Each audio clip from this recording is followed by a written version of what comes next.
El balladinca Rafael Torres ha participat a una classe de gimnàstica de manteniment acompanyat pel regidor d'Esports Félix Jerez i les regidores Yolanda Pericàs i Rosa Tarragó.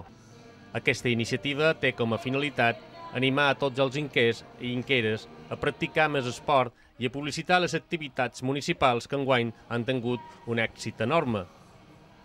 Enguany s'han desbordat totes les previsions d'inscripcions fins al punt de que en aquests moments hi ha 751 persones inscrites en alguna de les 26 activitats que s'han ofertat. És més, per primera vegada hi ha hagut llista d'espera de fins a 51 persones.